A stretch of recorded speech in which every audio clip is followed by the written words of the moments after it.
Ms. Gonzalez, do you want to tell me about this crime? I want to say good morning first, and I do want to start off by sending my condolences to Anita for the loss of her family,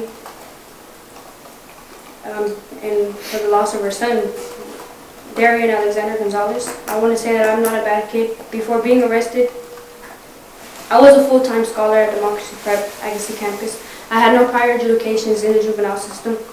Since being arrested, I have completed several classes, and as of today, I am maintaining a GPA of a 4.0. I've learned valuable lessons throughout the course of me being in custody. Yes, I did lie, being evasive and hesitant to provide answers asked by both detectives leading the case, simply because I was scared for the safety and security of my family as well as myself. For those people sitting on the bench, I'd do anything to keep them safe, even if it meant keeping my mouth closed on the situation.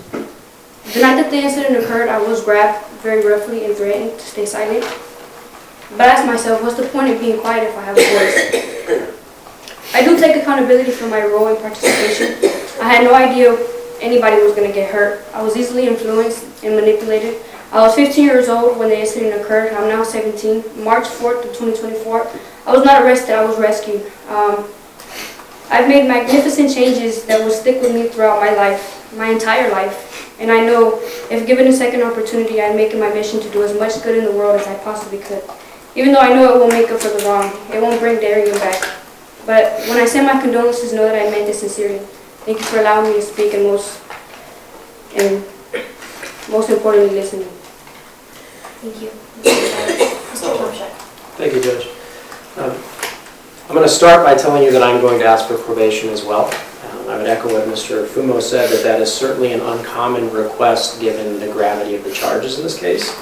But I would also tell you that this is clearly an unusual case, and without a doubt, from my perspective, Daisy is truly a unique client. I've appeared in front of you a lot. I've argued a lot of heavy cases. I think you know that I care a lot about the people I represent, and I want them to have the best representation possible.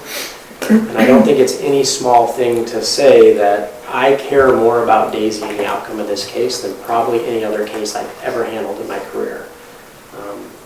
When I got this case, I got a booking photo of a kid. And it was a kid. I have kids the same age. And I had the opportunity to meet her and spend time with her, spend time with her family. This is a kid who's endured a lot in life. And it's a weird situation because whenever we find a child in the criminal justice system, we have to wonder how they got there, right? And when you look at Daisy's past, she's overcome a lot of hurdles without even knowing she was experiencing them. Like, she's had the ability to look back in hindsight now at what she's gone through. She struggled with parents that were in and out of custody, family members that went to prison, people in her family the victim of the worst types of crimes we can imagine. She was exposed to substance abuse at a very young age. Her mother had a problem with addiction. And I will tell the court that this is one of those rare circumstances where I think this arrest and confrontation with the criminal justice system is the best thing that could ever happen to not only Daisy, but her entire family. She's got a lot of family here today. If you're here for Daisy, raise your hand. I think there's over a dozen people in the courtroom, including her mother, who got sober as a result of this case and has been here for every part of it. I have constant contact with her. Her great-grandmother is here. And if you want to know a little bit about Daisy, it's not just her family members, because they're all here. Cousins, aunts, uncles, sisters-in-law. We expect family to be there for a loved one in the criminal justice system. But if you want to know a little bit about Daisy, I'd ask you to consider who else is here for her. She had a counselor at school. Her letter is attached, I think, as Exhibit 2 to my sentencing memorandum. She's here today. When Daisy was in custody, she befriended a young girl who had a lot of developmental disabilities, read, wrote, and performed life's functions as a 6-year-old. But she was also in the juvenile justice system. Daisy befriended her, she mentored her, she spent such time with her, and it was so impactful to her and her family that her mom is here today. I would suggest that that probably will never happen again in your career as you sit here on the bench. When confronted with what happened in this case, I want you to consider how Daisy got there, first of all. Because She's not a planner of the robbery. She's not a participant in the violence. She had no clue violence was going to happen that night. And when she first went to Darian's house, she had no clue he was going to be robbed. Very clear, we talked about it in this case, it's discussed in our sentencing memorandum. Daisy was aspiring to be a musician. She's very talented. She's shown me what she does in the musical world, and I would tell the court she's very talented. Her school, the employees of her school that I've attached to her letters indicated the same thing. She saw that Darian had a recording studio in his house. She asked someone that she knew to drive her over there because she wasn't old enough to drive. She took those people food that was cooked in the kitchen in her house. That's not the actions of someone that's going to do a robbery.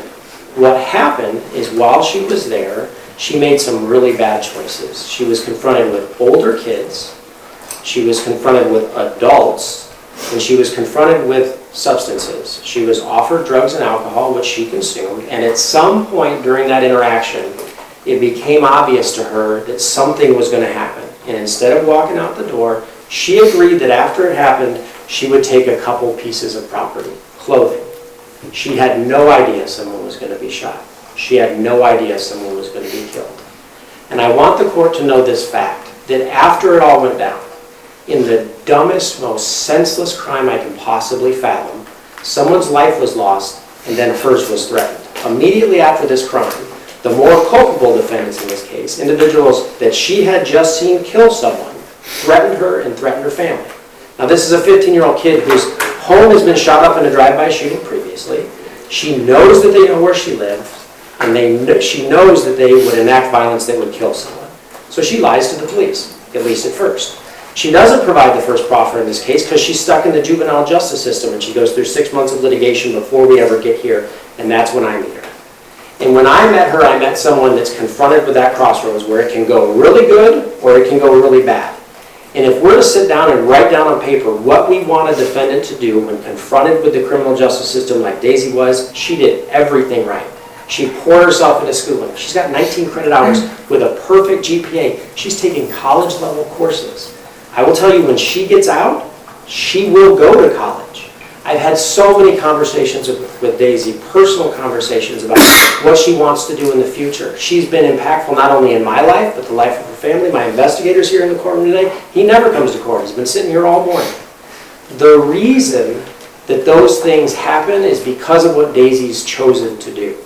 And I know from the conversations I've had with her that if she's given an opportunity at probation, you will not see her again.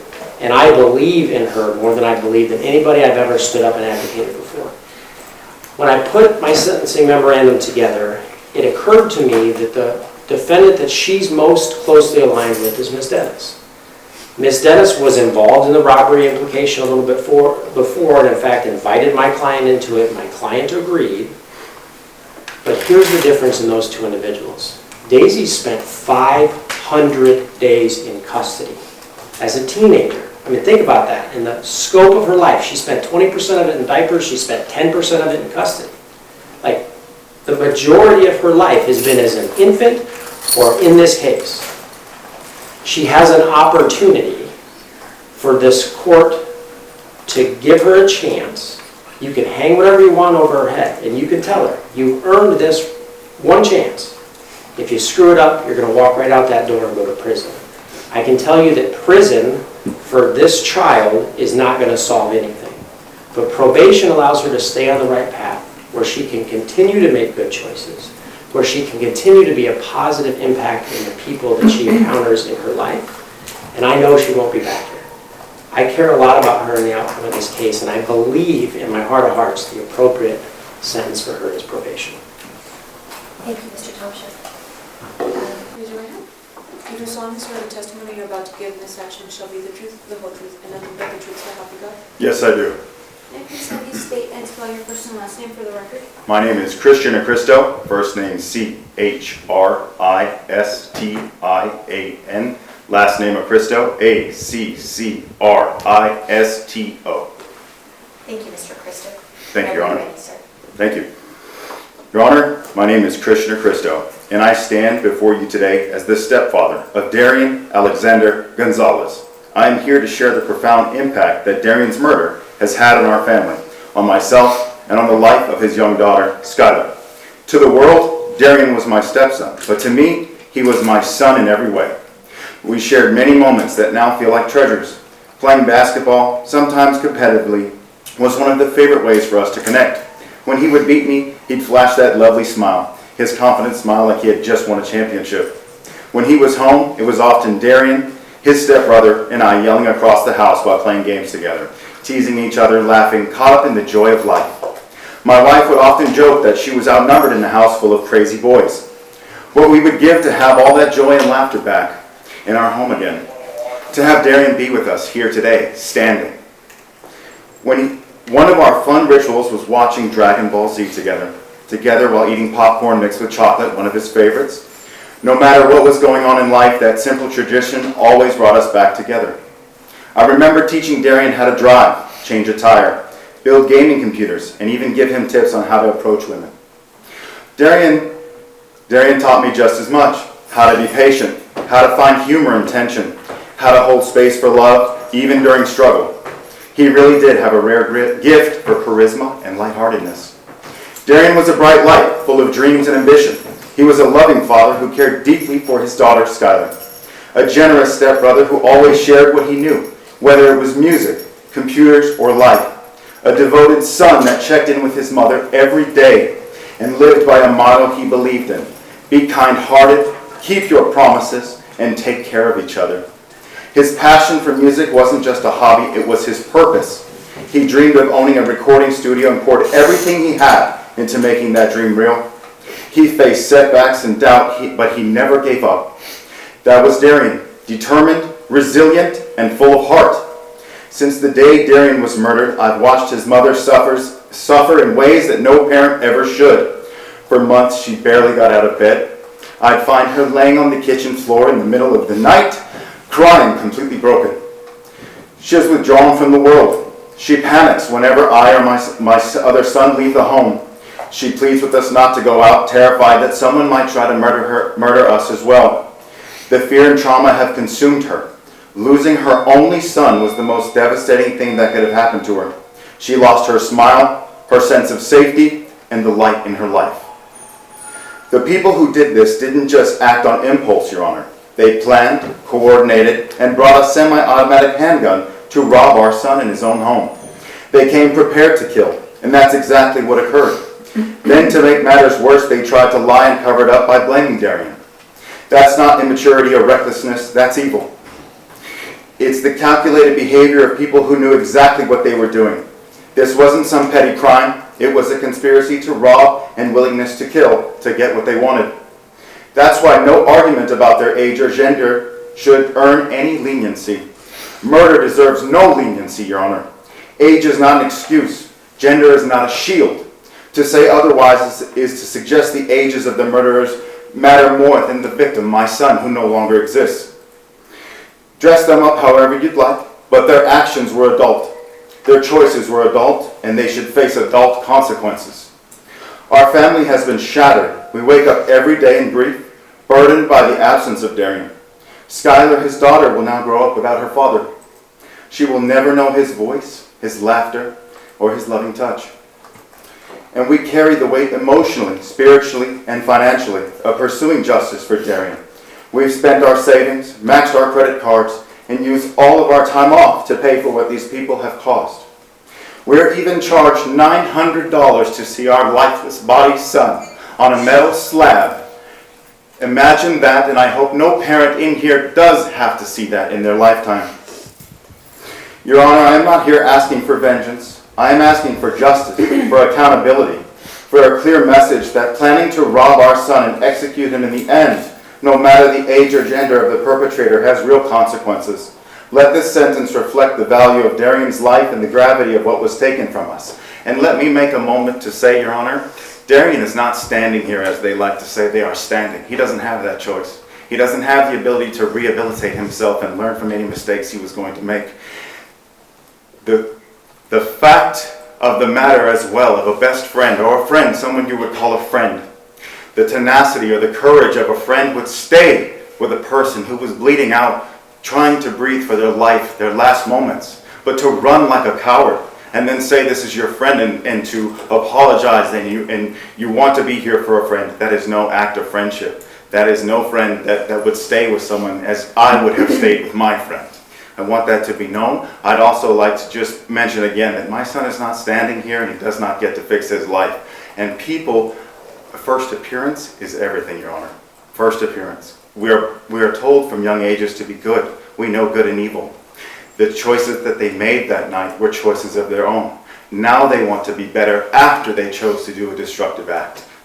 Let that sink in, please. Darian would have turned 31 this year, Your Honor. He should be here. He should be raising his daughter, creating music, making us laugh, and chasing his dreams. But instead, we are left with only memories and a loss that will never go away. Thank you for everything you have allowed me to say, Your Honor. I'd like to thank the DA. I'm done speaking. Thank you, Mr. Christopher.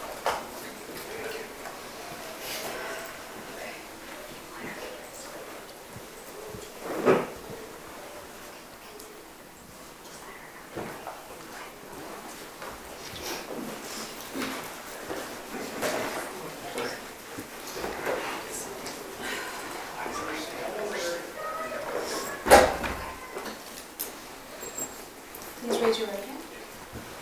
You do solemnly swear the testimony you're about to give in this section shall be the truth, the whole truth, and nothing but the truth, so help you God? Yes. Can I please have you state and spell your first and last name for the record? Anita, Anita, Acristo, Accristo. Thank you, Mr. Crystal, and welcome back. What did you want to tell me about these, So- about this situation? I was going to read my daughter-in-law's statement. She got very emotional and can't come back in.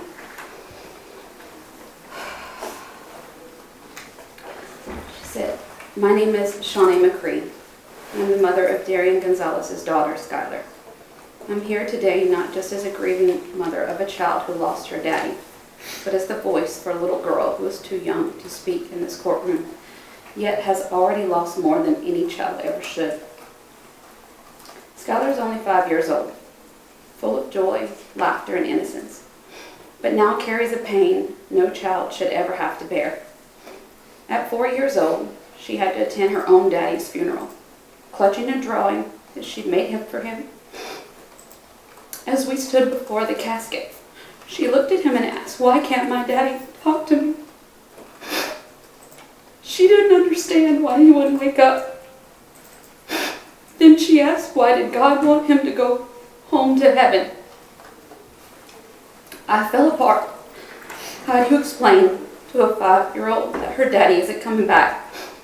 Not tonight, not tomorrow, not ever. Because someone murdered him in his own home for a single item, a gun, a weapon that only has one purpose, to kill. Since Darian's brutal murder, Skylar has cried for him in the middle of the night. She often tells me she misses him. She carries his photo around the house and once told me with innocent certainty that her daddy was in the room playing with her. It made my heart stop and my eyes filled with tears. In her heart, she truly believes he's still with her, because that's how deeply she loved and felt connected to him. At night, she says prayers for him and kisses his photo before bed, clinging to the only piece of him she has left. The man who loved her, who wanted to raise her, who called her his sky's guy and me, has taken from her in the most violent and deliberate way. Skylar is a young girl of color who must now grow up without her father in a world that already challenges girls like her. She now carries the added burden of grief and trauma at an age when she should only know love, security, and joy. To hear the argument that the killers deserve leniency because of their age is infuriating. Skylar doesn't get leniency from this pain. She doesn't get a reduced sentence from the lifelong absence of her father. These individuals knowingly and deliberately set him up that led to his murder. Their age doesn't undo the trauma they have caused. A little girl doesn't cry any less because the people who took her father were young. And giving them a lighter punishment only sends the message that her pain doesn't matter. That her father's life meant less because of the murderer's age and considerations. This is not justice. This is not fairness, and no child should be expected to live with that. Your Honor, I am pleading with you to hold these individuals fully accountable and deliver the maximum sentence, not just for Darian, but for Skylar. She deserves to grow up knowing her father's life mattered, and that the justice system recognized her pain and loss and said this was wrong. And it will not be minimized for the perpetrator's sake. Thank you for allowing me to speak, not just as a mother, but for a little girl who will be missing her daddy for the rest of her life. Thank you.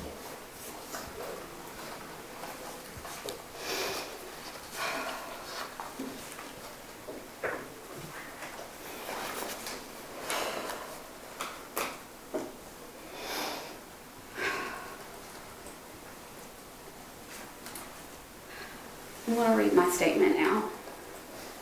Your Honor, I stood before this court once already to speak for my son, Darian Alexander Gonzalez, for his life, his dreams, and for the deep pain his murder has left in our family. Darian was my only child, the love of my life, and the devoted father to a beautiful 5-year-old little girl. I loved him more deeply than I ever thought I could love another person. My son was an AI data annotation specialist by trade, but poured his heart into his passion, which was music. He was a musician and a freelance producer. He was only 29 years old, with every hope and dream still ahead of him, when his life was stolen in premeditated and calculated robbery that led to his murder. Darian was brutally murdered in his own home, left to die alone on his living room floor. The injuries he suffered were horrific. Multiple gunshots tore through both lungs, his heart, sternum, ribs, and spine. He had over 2.5 liters of blood in his lungs. That's nearly 50% of your entire blood volume. The pain he must have endured, the fear he must have felt, he bled out and drowned in his own blood. It's more than anyone should ever have to go through. And what makes this somehow even worse is that I work in the medical field and I know exactly how terrible his death truly was because I've seen all these injuries in my line of work. Gunshot wounds to the chest are among the most painful and terrifying ways a person can die. The suffering of my son endured is unimaginable. You see, he would have experienced immediate excruciating pain. The chest is filled with nerve endings, and being shot in the lungs causes unbearable pain. He would have then suffered severe difficulty breathing as blood flooded his lungs and chest cavity. He would have felt like he was drowning from the inside of his body, grasping and choking, with each breath growing more desperate. His breathing likely became wet and gurgly, a horrifying sound known as the death rattle. He would have then experienced what's referred to as air hunger, an intensely distressing feeling of suffocation and panic. But through all of this, his brain would have remained conscious at first. He would have known what was happening to him. The inability to breathe brings a sense of pure terror. My son died alone, terrified, with no one to comfort him, no one to hold his hand in his final moments.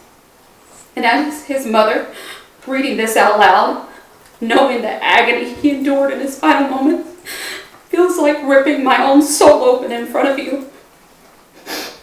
The torment of imagining his pain, his fear, his confusion in the last moments haunts me in ways no words can ever fully express. He did not pass peacefully.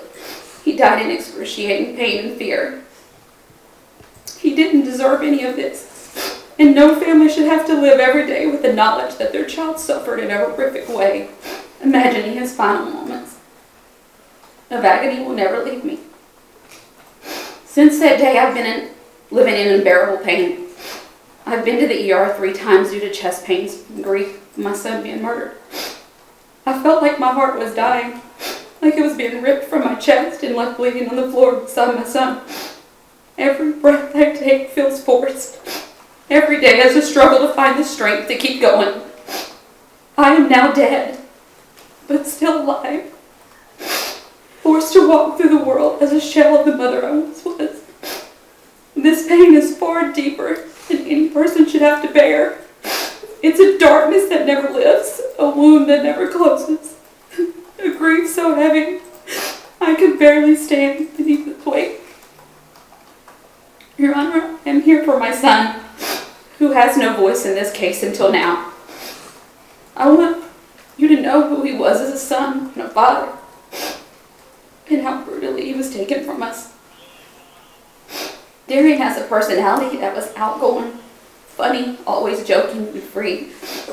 People were drawn to him because he had a spark for life and was full of energy. He loved to dress flashy and stylish and had a great eye for it too. He had this beautiful eye color that was like honey brown with flecks of green all around that would change colors with the clothes that he wore.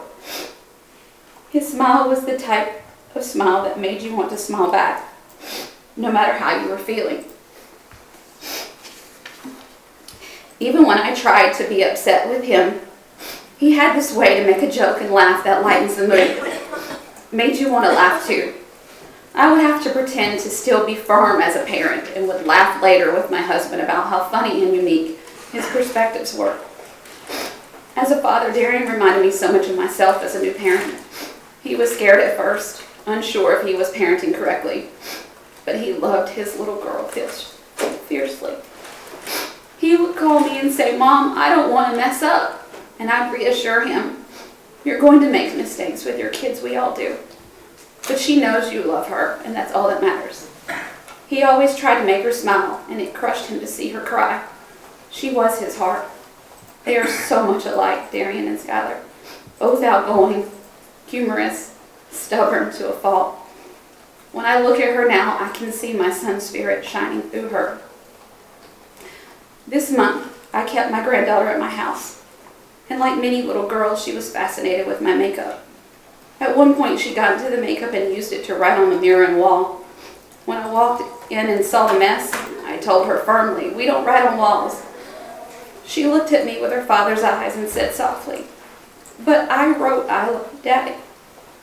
I paused. I was stunned, and I looked more closely at what she had wrote.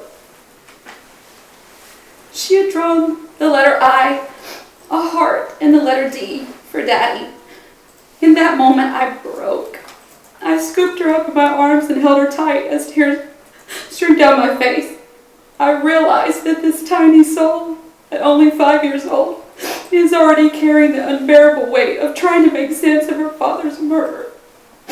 All I could do was reassure her he loves you so much, baby, and he wishes he could be here with you, always. My heart hurt so bad for her. A few months before that, we were talking among the adults about someone's father. We didn't even realize Skylar was listening. Out of nowhere, she spoke up and said, "I don't have a daddy anymore." Her words hit me like a dagger to the heart. I immediately started to cry, but tried to hold it together for her sake. I knelt beside her and hugged her gently and told her, "Your daddy may not be here for us to see, but he is always with you. He will always be your daddy, and he will always love you dearly." I am so angry that my granddaughter must endure this kind of pain at just 5 years old. It's not fair. No child her age should be burdened with the weight of such a devastating loss. One day she will come to understand not only that her father was taken from her, but also the sheer magnitude of the evil and violence done to him. I cannot imagine how she, so young, so innocent, will begin to make sense of this something so horrific. And what breaks me even more is knowing that this trauma won't strike her just once. It will revisit her over and over again as she grows, and as her understanding deepens with every milestone, she will realize what was stolen from her. At the last court hearing, I shared that I came from poverty, endured both violent and sexual abuse as a child. I spoke about my son, how my son saved my life, and I wished I had told him. I told you how I was lost, hopeless, and suicidal at 14. But when I became pregnant with Darian at 15, everything changed. The moment I held my beautiful son in my arms, I was filled instantly with such incredible love. He became my light, my reason to live. From that moment on, it was Darian and me against the world. I worked harder than I ever thought possible, holding multiple jobs, putting myself through graduate school, driven by one goal, to break the cycle of abuse and pain I was born into and provide my child the best life I could. I never wanted him to experience pain of what I grew up in. Therefore, I dreamed of creating this beautiful life centered around my child. He was my purpose. He was my beacon and the reason I kept going. And we struggled to survive, barely scraping by at times, but I kept building. I refused to let the trauma of poverty define me or my son's future. And through it all, no matter how hard it became or how desperate I felt, even in my darkest moments, I never once thought of robbing or killing anyone. That's why I say this with conviction. Many young people grow up worse than me with pain, poverty, and abuse, and still choose to live with integrity, love, and compassion. Most do not resort to armed robbery or murder. That choice to commit this kind of evil reflects who people are. There is no excuse for murder. You know, I thought we had escaped the bad life and left them behind. But somehow it feels the darkness found another way to reach me, as if it couldn't stand to see us free. They came for my most precious person, my most greatest love of all. They murdered my baby, my only son. They killed Darian in the most painful way. And for what? One single item, a single gun. So they can hurt others and have more guns to pose with on their social media accounts. You know, after 27 years of sacrifice, I had finally gotten us to a place where we could breathe, where life didn't feel like a constant fight. I had skipped so many vacations, worked through so many holidays, and pushed through unbelievable exhaustion just to get us somewhere safe. And we were finally enjoying each other as a family. I truly believed we had more time, more laughter, more memories, more family adventures. I never imagined that just as though we reached that moment of peace, that my son would be brutally murdered by a 16 and 18-year-old girl and his neighbor. They torn all our lives in an instant. Now all that dedication, sacrifice, and good intentions have turned into the most painful regrets of my life. I shouldn't have worked so much. I should have taken more family vacations instead of saving every damn penny. I should have said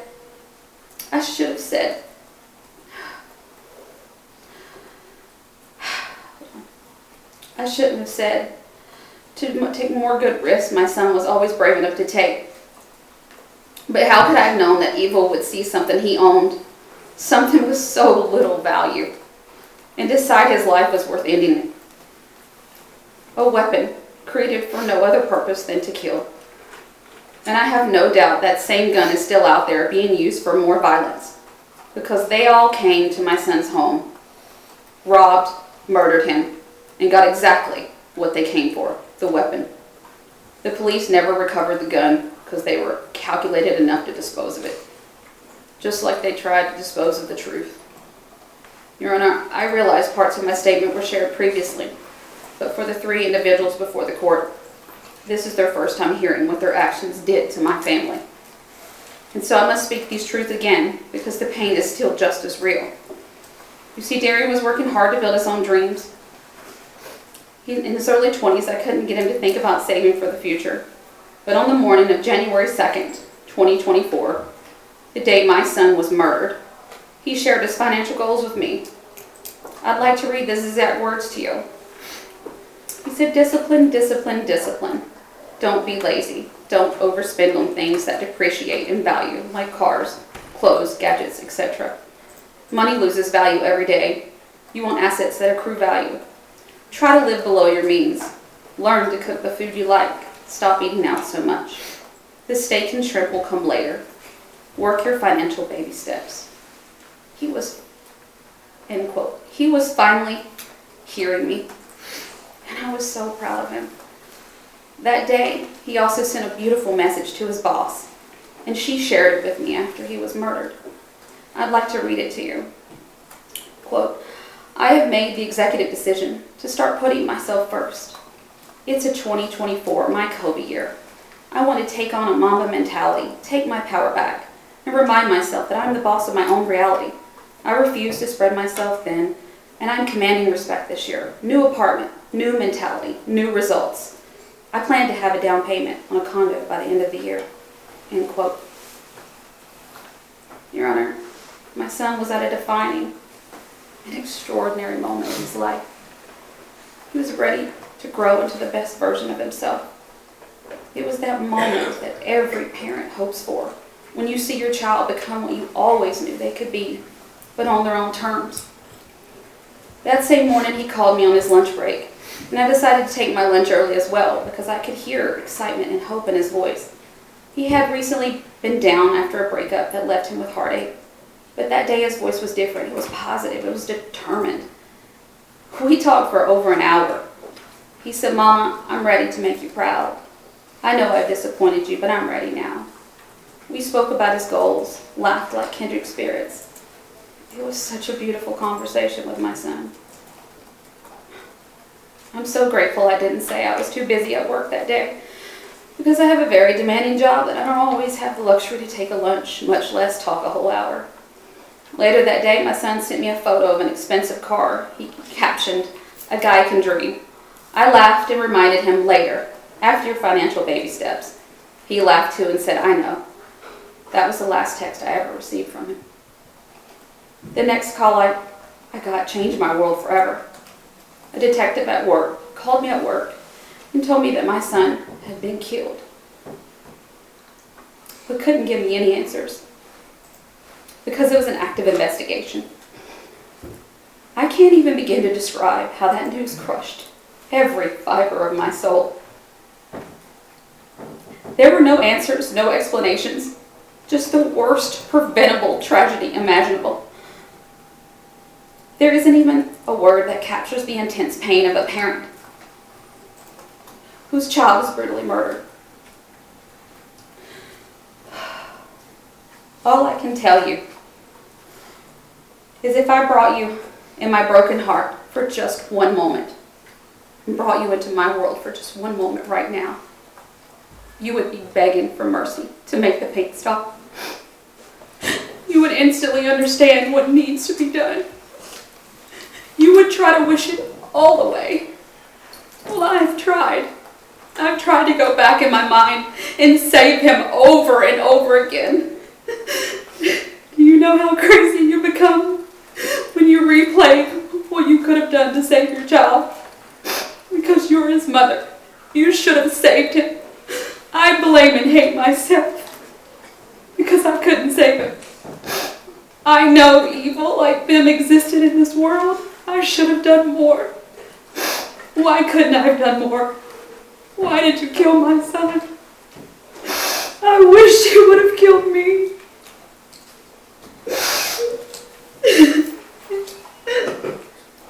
And how do I explain this pain to court system that hears about murderers every single day and may be desensitized? I can only pray that you hear our call for justice for Darian. That the days that followed that phone call were a blur of grief. I can only pray that you hear our call for justice. The days that followed the phone call were a blur of grief, shock, and endless traumatic tasks no parent should have to face. I tried. I had just started a new job, so I had no paid leave protections available. I had to take time off unpaid, and I hoped I wouldn't lose my job. The next day, I flew to Vegas to face my worst nightmare. I had to pack my son's belongings, trying desperately to hold on to what pieces of him I could. But in his home was now a crime scene. There was bloodstains everywhere and congealed on the floor, the couch, and the walls. Bullet holes were scarred through the room. I was surrounded by the evidence of his final moments. The chaos of what happened to him was still visible in every corner. I packed what I could into 2 suitcases that my husband had brought, but the rest had to be left behind. I was in such deep shock, I couldn't even process how to get everything home. I just stood there, broken, trying to protect the last pieces of my child's life. I had his car shipped home and began searching desperately for his beloved French bulldog named Casper, who had fled in terror during the murder. When I finally found him, he was injured, shaking, and traumatized. He was flinching at every loud sound. I had to pay a reward just to get him back, and I spent over $1,000 in vet bills that same day. Darian loved Casper so much that he made him his own Instagram page and cooked him special meals every day. Even the dog was left broken by their crimes, because this violence didn't just destroy a life, it shattered everything and everyone connected to it. When I called the Las Vegas funeral home, they wouldn't let me see my son right away because he was a gunshot victim. They said they didn't know if he was viewable. I had to beg and offer to pay extra to see him. Eventually they said I could see him, but the soonest appointment was 4 days later. Even then, they charged me $900 for 1 hour. When I finally saw my son's body, he was laying on a metal table in a hospital gown. He was gray, stiff, and cold. His torso had been cut open and stapled shut from an autopsy. He was riddled with bullet holes. The grief that hit me was so overwhelming I could barely stand. All I could do was cry and wrap my arms around his broken, mutilated body. I kept whispering, "I'm sorry, it should have been me. A mother is supposed to protect her child." I kept saying it over and over again. I didn't even know who had done this to my son yet, but somehow I still blamed myself. I wasn't there. I didn't save him. I couldn't even feel anger. I was too shattered to feel anything but unbearable sorrow. The pain was so intense, I prayed I would die right there beside him. I cried through the entire hour. The hour that I had to pay $900 just to see him in such a horrific state. If they hadn't forced me to leave, I don't think I would have. I would have just stayed there holding him until my body gave out. I couldn't eat or drink and eventually had to be taken by the ambulance to the ER. I lost the will to live and became so sick it took a week to recover enough to travel back home. My husband was in tears, afraid I might die because I was so bad off. When I finally made it home, I knew the person I once was had been murdered too. The fallout in our lives has been immense and immeasurable. The lost wages, medical costs, funeral home expenses, the trip itself, the total financial impact on our family was at least $80,000 so far. And I could barely make it through the day. How was I going to work? But that was nothing compared to what I truly lost. I lost my whole world, my most precious person, my only son. I lost Darian. My relationships have suffered so much. I barely resemble the person I used to be. I nearly lost my job because I couldn't perform my duties. I often sat and thought about jumping off the parking deck at my job. I cried every day for a full year. I wished daily they had killed me instead and let my son live. My mother is supposed to be able to fix everything, to make it all better, but I couldn't. I failed and I lost it all. The decades of sacrifice and careful planning I thought would free us from a cycle of abuse and poverty couldn't save him. Do you know how much hate and pain I have now because of that? It's all-consuming. The only saving grace I have is my grandbaby, my son's daughter. But my heart breaks thinking about how I will explain to her, in her innocence, where her daddy is. How do I introduce her to such darkness that took him? How do I help her understand why her daddy won't be there for her first day of school, her birthday, her graduation, and wedding? She was robbed of every precious moment she should have had with him, and I was robbed of the chance to watch them grow together. I know she will always feel that emptiness, and every time I see it in her eyes, I feel it too. Your Honor, the evil that was done to my son is beyond words and unforgivable. No tragic childhood, no sob story, and certainly no age of someone should excuse what was done to him. I had a traumatic childhood too, but I chose to be a good person. I did everything right. They took it all away from me.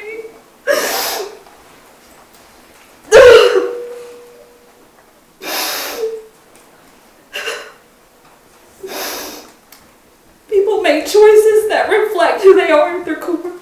And you are either someone who helps and gives or someone who takes and does evil. It's painfully clear from the actions that this was not some tragic mistake. It was calculated, intentional, followed by deliberate efforts to cover up what they had done. They even tried to twist the narrative and blame my son and conspire to stick to the same story. These are not actions of remorseful people. That's cold, calculated strategy. It's manipulation. It's the behavior of people who knew exactly what they were doing and wanted to get away with murder. In my eyes, none of them are victims of circumstance and never will be. They each knowingly, willingly took part in my son's murder. And that matters. It has to matter. I found their social media. I saw the poses with guns and glorified violence. And what's truly disturbing is how they already knew that they would not get heavy sentences and receive leniency for their ages. That kind of confidence doesn't come from innocence. It comes from a system that knew they could exploit it. To suggest that they deserve lenience simply because they're young or because they're suddenly started doing their homework is disgusting. It's a distraction from the truth. You have the text messages, you've seen the photos, holding the murder weapon just 15 minutes before they killed my son. They planned this, they executed, and afterward they conspired to get away with it. Even the U.S. Department of Justice has shown that violent young offenders are far more likely to reoffend if not fully held accountable. Justice must be based on the crime, not the age or appearance of the offender. In one court hearing, the perpetrator was praised for good grades. I was enraged. Turning in homework doesn't undo murder. Good grades don't bring my son back. And using youth as a shield from consequences sends a dangerous message that if you're young enough, you can commit murder and still expect mercy. There's no mercy for us. No early release from this nightmare. Darian will never walk this earth again, but those who helped murder him will 1,000% go home no matter what you give them today. Even the maximum sentences in this case seem fair. Let's face it. The maximum sentence is already far too light, and the minimum is just 2 years for robbery and murder. This isn't justice. If we accept such light consequences for such a heavy crime, what message are we sending to other families, other victims, and to our society as a whole?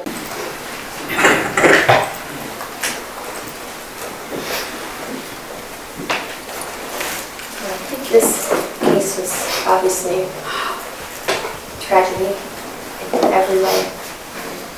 And Mr. Cristo has been impacted more than any human ever should. I wish I could give her what she wanted, could be her son back, but there's no way to do that because of the plot that you guys did participate in. But when I look at the actual roles of what was done, and I look at the assistance that was provided,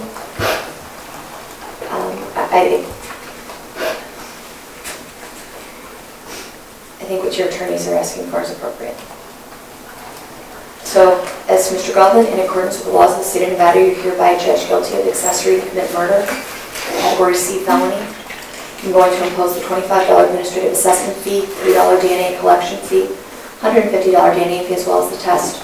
You're hereby sentenced to 24 to 60 months, Nevada Department of Corrections, suspended for a period not to exceed 24 months. During that time, you're subject to the standard terms of probation as well as the digital search clause. Continued participation with the biggest, stronger program. You're to have no contact with your co-defendants, including your brother. and you're to consume no alcohol, 0%, or drugs to include marijuana. You are released from high-level electronic monitoring. Your report to P&P within 48 hours. As to Ms. Dennis, you're hereby judged guilty of count 1, voluntary manslaughter with use of a deadly weapon, count 2, robbery, count 3, conspiracy to commit robbery. I'm going to impose the $25 administrative assessment fee, $3 DNA collection fee, $150 DNA fee, as well as the test. As to count 1, you're sentenced to 4 to 10 years on the voluntary manslaughter portion.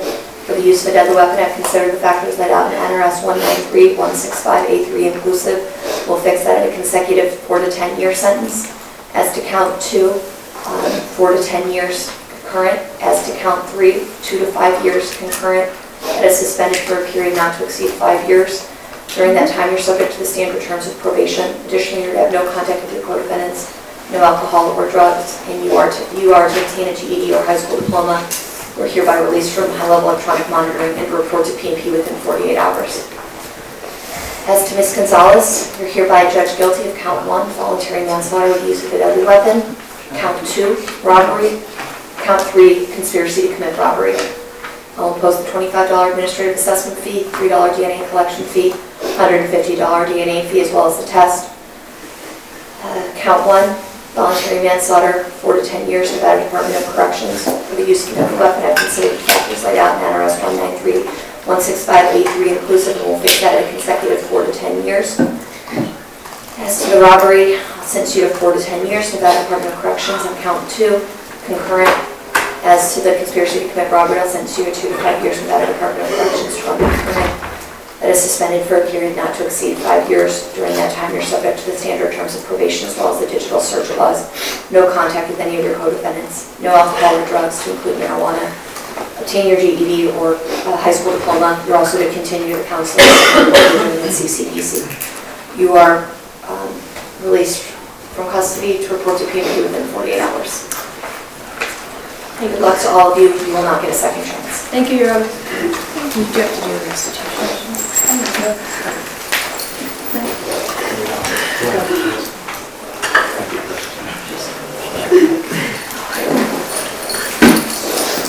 Casey, do we have Mr. Salone back? And state anything you wanted to say regarding Ms. Gonzalez? No. Mr. Township. I know my client would like to address the court. I don't know if you wanted to do that now or if you wanted to wait until after I've spoken. Go ahead, Ms. Gonzalez. What do you want to tell me about this crime? I want to say good morning first, and I do want to start off by sending my condolences to Anita for the loss of her family, and for the loss of her son, Darian Alexander Gonzalez. I want to say that I'm not a bad kid. Before being arrested, I was a full-time scholar at Democracy Prep Legacy campus. I had no prior educations in the juvenile system. Since being arrested, I have completed several classes, and as of today, I am maintaining a GPA of a 4.0. I've learned valuable lessons throughout the course of me being in custody. Yes, I did lie, being evasive and hesitant to provide answers asked by both detectives leading the case, simply because I was scared for the safety and security of my family as well as myself. For those people sitting on the bench, I do anything to keep them safe.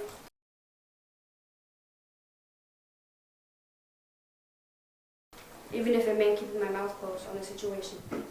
The night that the incident occurred, I was grabbed very roughly and threatened to stay silent. But I asked myself, what's the point of being quiet if I have a voice? I do take accountability for my role in participation. I had no idea anybody was going to get hurt. I was easily influenced and manipulated. I was 15 years old when the incident occurred. I'm now 17. March 4th of 2024. I was not arrested, I was rescued. I've made magnificent changes that will stick with me throughout my life, my entire life. And I know if given a second opportunity, I'd make it my mission to do as much good in the world as I possibly could. Even though I know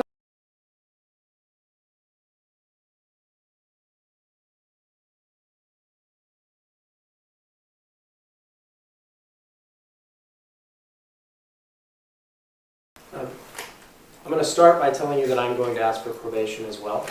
I would echo what Mr. Fumo said, that is certainly an uncommon request given the gravity of the charges in this case. But I would also tell you that this is clearly an unusual case And without a doubt, from my perspective, Daisy is truly a unique client. I've appeared in front of you a lot. I've argued a lot of heavy cases. I think you know that I care a lot about the people I represent, and I want them to have the best representation possible. And I don't think it's any small thing to say that I care more about Daisy and the outcome of this case than probably any other case I've ever handled in my career. When I got this case, I got a booking photo of a kid. And it was a kid. I had kids the same age. And I had the opportunity to meet her and spend time with her, and spend time with her family. This is a kid who's endured a lot in life. And it's a weird situation because whenever we find a child in the criminal justice system, we have to wonder how they got there, right? And when you look at Daisy's past, she's overcome a lot of hurdles without even knowing she was experiencing them. Like, she's had the ability to look back in hindsight now at what she's gone through. She struggled with parents that were in and out of custody, family members that went to prison, people in her family the victim of the worst types of crimes we can imagine. She was exposed to substance abuse at a very young age. Her mother had a problem with addiction. And I will tell the court that this is one of those rare circumstances where I think this arrest and confrontation with the criminal justice system is the best thing that could ever happen to not only Daisy, but her entire family. She's got a lot of family here today. If you're here for Daisy, raise your hand. I think there's over a dozen people in the courtroom, including her mother, who got sober as a result of this case and has been here for every part of it. I have constant contact with her. Her great-grandmother is here. And if you want to know a little bit about Daisy, it's not just her family members, because they're all here. Cousins, aunts, uncles, sisters-in-law. We expect family to be there for a loved one in the criminal justice system. But if you want to know a little bit about Daisy, I'd ask you to consider who else is here for her. She had a counselor at school. Her letter is attached, I think, as Exhibit 2 to my sentencing memorandum. She's here today. When Daisy was in custody, she befriended a young girl who had a lot of developmental disabilities, read, wrote, and performed life's functions as a 6-year-old. But she was also in the juvenile justice system. Daisy befriended her, she mentored her, she spent such time with her, and it was so impactful to her and her family that her mom is here today. I would suggest that that probably will never happen again in your career as you sit here on the bench. When confronted with what happened in this case, I want you to consider how Daisy got there, first of all. Because she's not a planner of the robbery. She's not a participant in the violence. She had no clue violence was going to happen that night. And when she first went to Darian's house, she had no clue he was going to be robbed. Very clear, we talked about it in this case, it's discussed in our sentencing memorandum, Daisy was aspiring to be a musician. She's very talented. She's shown me what she does in the musical world, and I would tell the court she's very talented.